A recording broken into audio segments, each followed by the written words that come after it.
don't do that, can't do that, wouldn't do that, shouldn't do that.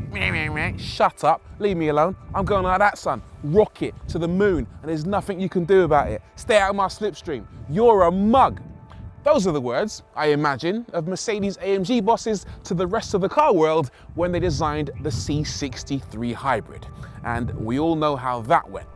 You remember, the one that used a 2-litre 4-cylinder engine and a set of batteries instead of a V8. Didn't go down very well, did it? Mercedes sold very few examples of the new hybrid C63, with the car facing almost universal disappointment. But Mercedes, to their credit, are back with another hybrid, and this time it is the Mercedes AMG E53. While it's not the full-fat E63, the E53 is intriguing enough, designed to offer good tech, good equipment, and strong performance for a price that's fairly reasonable, around 100 grand, by AMG standards. Whether it falls foul of the same issues as the C63 remains to be seen. First though, let's take a look around.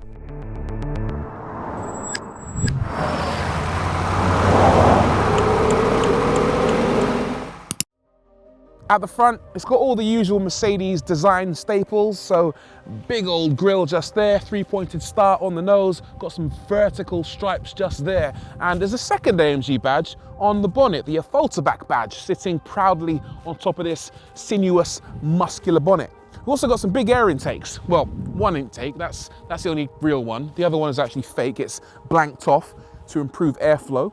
But then you've got these interesting headlights just here as well. This one has 2 separate elements, denoting it's an E-Class. A C-Class has 1 and an S-Class has 3.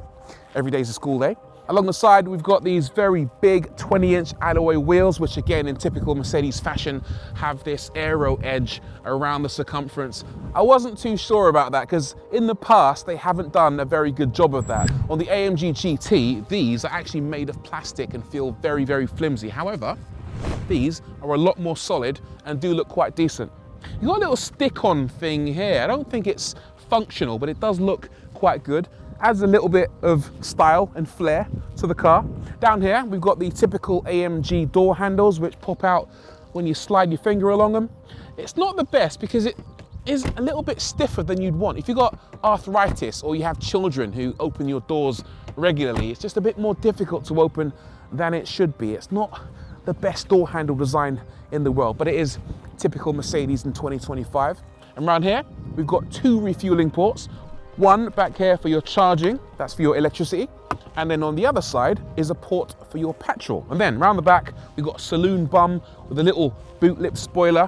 These lights are very clever, by the way. These are designed to resemble the Mercedes 3-pointed star, plus a little diffuser and quad exhausts, which are real, although not entirely real. The tips are real, but the exhausts aren't connected to the tips. Still, nice looking car. One thing I'm not so keen on though is the boot space, or the lack of it. That is 370 litres of space, although you do get 460 in the estate. I mean, some of it's taken up by the charge cables as well, so it's really not very practical. And that's all down to the fact the batteries and the electronics are mounted in the boot floor. Yeah, that's meant to be an E-Class, and yet it only gives you about as much space as a C-Class. Not ideal. Why is that? Well, it's all down to the powertrain. The new E53 is powered by a pretty beefy 3-litre inline 6-cylinder engine, but in the name of efficiency, Mercedes has added an electric turbo and a hybrid system. It's a definite disadvantage for boot space and weight. All that EV stuff adds 400 kilograms, but there's also an upside. First of all, this car is very, very powerful. The powertrain makes a total of 585 horsepower and 750 newton meters of torque. It shifts. They say it'll do 0 to 62 in 3.8 seconds, and that's totally believable. When you're at a standstill, the 4-wheel drive system and the electric motor launch the thing with alarming pace, believe me. And it even fills the gap in the torque between gear changes. It's almost like you've got a very polite butler saying, "Excuse me, sir, you appear to be running low on torque. Would you like a helping hand?" Yes, bang, off you go. It's a long way from the 4-cylinder 2-litre engine you got in the C63. The 3-litre inline-6 engine here is silky smooth, with the electric motor integrated in the 9-speed transmission chipping in with 163 horsepower on demand, power from which comes from a 21 kilowatt-hour battery pack. And the performance is solid. It's only 0.3 seconds slower than the previous generation full-fat E63, which uses Merc's 4-litre V8. But it is worth saying that even though the performance isn't miles apart, the experience is very different. If you're expecting an AMG that makes angry noises and scares small children while trying to kill you on a greasy B-road, this isn't it. It's far quieter, obviously. It does make some noise, but the noises it does make are quite synthetic and not particularly interesting either. We often try to attach a microphone to the exhaust of our test cars to give you a little flavor of what they sound like. I'm genuinely not very hopeful of you hearing anything. It's kind of like you're driving a library. It's a little bit disappointing, I'm not gonna lie, but hey, that's the world we live in nowadays.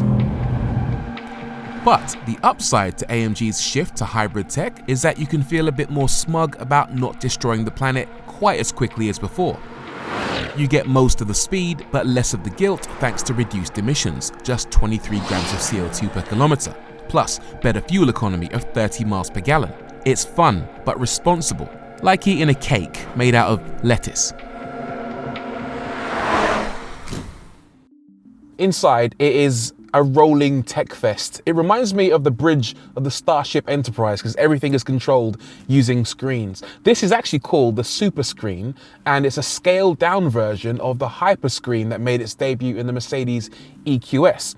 And what it means is that instead of having 3 separate displays behind one panel of glass, you now have 2 displays behind one panel and then a separate screen for your driver information.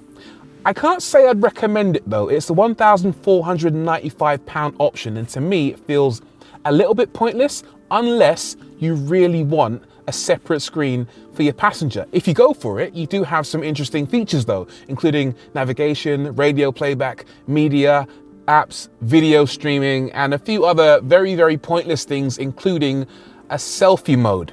Yeah, you might have spotted on the dashboard, there's actually a selfie camera, and for some reason you can use it to take selfies of yourself in the car.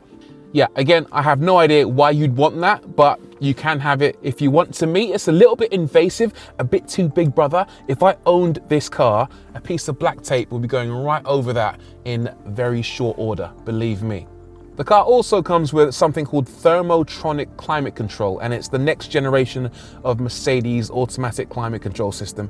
And what you do is you press the menu button here, and then you press that little icon there. And then, this is strange, you can actually automatically, in Mercedes words, divert the flow of air using these vent controls. So right now I can press head, and look at this. It'll divert the flow of air to my head. If I do upper body, it'll lower itself slightly and direct it to my upper body. I can have it uniform, so it kind of goes somewhere in the middle, or I can turn it away from me, again, automatically. And look at that, it blows air away from me. Now, I can't help but think that the word automatic should imply some level of you not getting involved, but as you can clearly see, I've had to press many separate buttons in order for this to move, when I could have just gone like that, like I did in the old days. Yeah, very strange. Some other highlights: the materials are okay, perhaps not quite befitting a £100,000 car, but good for the most part. There's a big sunroof, although it's in 2 separate pieces instead of just one. The seats are very comfortable and will massage you better than a chiropractor. And I do like the steering wheel, which has suede for better grip alongside these outrageously cool mode buttons. The last thing I want to show you is something called vehicle routines, and what that does is it allows you to tell the car to do certain things under certain conditions. Now, the actions can include things like closing or opening the driver's side window. So I'll hit open window, and I'll do that under the condition that the vehicle is going above a certain speed. In this case, I'm going to go above 45 miles an hour, add, and then in theory, whenever I go above 45 miles an hour, this driver window will operate. Let's see if it works. Okay, we're now on the move, 35 miles an hour. 40, 45 miles an hour. Look at that, the routine is beginning. The window should open any second now. And it does work, very clever. And it's not just the window you can program to operate during a certain condition, it's other things as well. For example, you can program it to play a particular radio station at a certain time of day. Maybe in the morning you want to hear something specific. You can program it to open the sunroof if the internal or external temperature reaches a particular number, or you can have it give you a massage whenever you reach a particular point on the map. Very smart.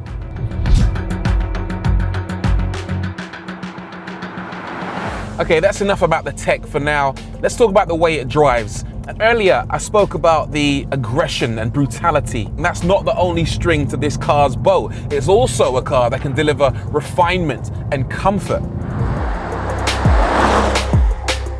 It's very smart in here. It's got acoustic glass, great sound deadening, so you can really exclude yourself from the outside world and minimize the amount of road noise and tire noise coming into the cabin.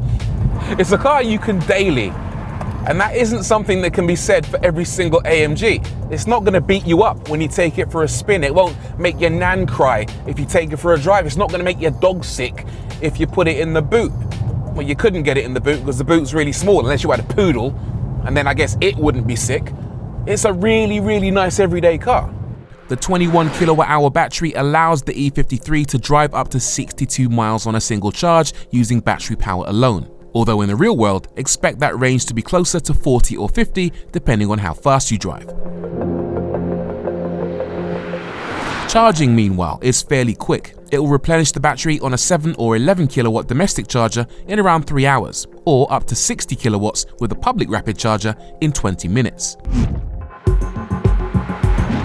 I think that's my favorite thing about this car, is that you can drive it pretty much how you like. You can take it easy if you want, or you can really get on it and exploit the power. I do like the power delivery in this thing. A lot of cars, particularly electric cars, just turn on the taps and kick you in the back, but this, it allows you to build on a surge of power that's really rewarding and actually so engaging to drive without being frightening. I do like these gear shifts as well. You get a nice little punch in the back. It's not a particularly responsive gearbox, but it is fun to use. And I don't mind the handling, you know. It's sure-footed. I think that's the best way of describing this car. You can really put it into a corner, and despite the weight, it does hold the road really nicely.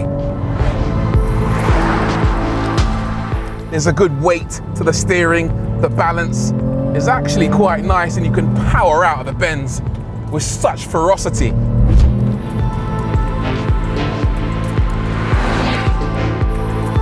It's generally quite a benign car to drive, but a little birdie tells me that if you turn the ESC off, it will slide, like a proper AMG. And all of that means the E53 AMG is very versatile. It really does have a wider bandwidth than any E-Class that's come before it. So how do we sum up the AMG 53? Do you know what? I think this is an AMG for people who don't like AMGs. Just think about it for a second. What comes to mind when you think of AMG cars? You think of loud, raucous, muscle cars that shout about their performance and are generally a bit silly to drive, but fun as well. This isn't really that. This AMG might be for those people who still want power, prestige, and performance, but with a bit less of the shouting. It might be the Goldilocks AMG. Not too mad, not too soft, just right. So what we have here is a car that goes like stink, but doesn't necessarily smell like it.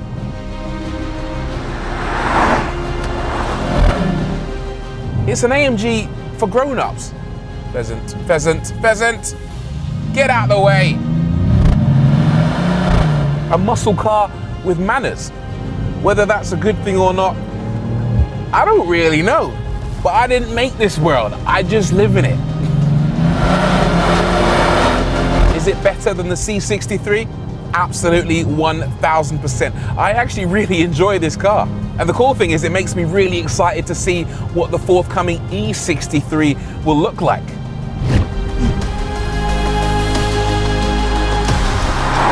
Right guys, thank you so much for watching. If you enjoyed this video, please give us a like and hit the subscribe button. And don't forget, hit us in the comments to let us know whether you think AMG are getting things right in 2025. I've been Rory, this has been the E53, and I'll see you soon.